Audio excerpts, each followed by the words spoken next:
ফলে বন্ধুরা, যদি আপনারা এখন অন্নপূর্ণা যোজনার অনলাইন স্ট্যাটাস চেক করতে যাচ্ছেন, যদি আপনার অনলাইন স্ট্যাটাসে আন্ডার প্রসেস এই অপশানটি দেখাচ্ছে, তাহলে আপনাকে কি করতে হবে বন্ধুরা? আন্ডার প্রসেসিং এর মানেটা কি, আপনার অন্নপূর্ণা যোজনার টাকা ঢুকবে বা কি না, তাহলে আপনাকে এই ভিডিওর মাধ্যমে আমি আপনাকে বলবো যে আপনার স্ট্যাটাসটা আন্ডার প্রসেসের মানেটা কি আছে এন্ড আপনাকে কি করতে হবে, কয় তারিখের মধ্যে আপনার টাকা ঢুকবে, এবং বন্ধুরা এটা আপনার টাকাটা ঢুকবে কিনা এটাও আমি আপনাকে এই ভিডিওর মাধ্যমে বলে দেবো।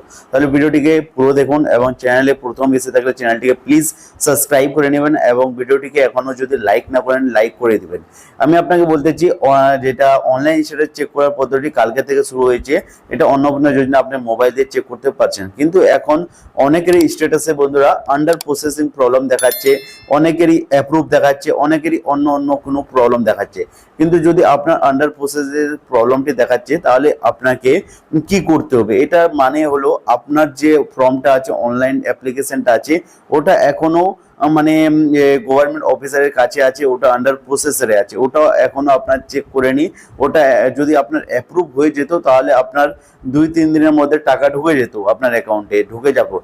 যদি আপনার এটা আন্ডার প্রসেসে আছে, তাহলে 2-3 দিন আপনাকে ওয়েট করতে হবে। 2-3 দিনের মধ্যে যদি আপনার এই অ্যাপ্লিকেশনটা আন্ডার প্রসেস থেকে যদি অ্যাপ্রুভ হয়ে যায়, তাহলে আপনার টাকা ঢুকে যাবে। যদি অ্যাপ্রুভ না হয় বন্ধুরা, তাহলে আপনার টাকা ঢুকবে না। আন্ডার প্রসেসিং এর যদি থাকে, তাও আপনার টাকা ঢুকবে না। এর মানে হলো যে আপনার এটা ফর্মটি চেক করেনি বা কোনো গ্লিচ আছে এর মধ্যে, এটাই মানে। তাহলে আপনাকে যদি 2-3 দিনের মধ্যে এটা অ্যাপ্রুভ হয়ে যায়, তাহলে আপনি কিছু করবেন না, আপনার টাকা ঢুকে যাবে। যদি অ্যাপ্রুভ না হয়, তাহলে আপনাকে আপনার নিকটবর্তী, আপনি যদি মিউনিসিপ্যালিটি থেকে হন, তাহলে আপনার পৌরসভায় যাবেন, ওখানে আপনার অ্যাপ্লিকেশন আইডি দিয়ে চেক করবে বা ভোটার আইডি দিয়ে চেক করবে কি আপনার অ্যাপ্লিকেশনটা আন্ডার প্রসেস দেওয়া আছে, কোন কারণে আছে, ওটা ওখানে আপনাকে কারণটা বলে দিবে। অনেকেরই কারণটা লেখা থাকে যে অনেকেরই 3টা রুম বা 4টা রুম, বা অনেকের সরকারি চাকরি করে তাদের আন্ডার প্রসেসিং, বা অনেকে রিজেক্ট থাকে।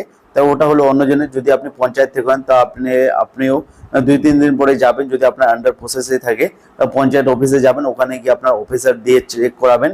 ওনারা বলে দিতে পারবে কি আপনার কি প্রবলেমটি আছে, কেন এই টাকাটা ঢুকছে না, ওরা বলে দিবে।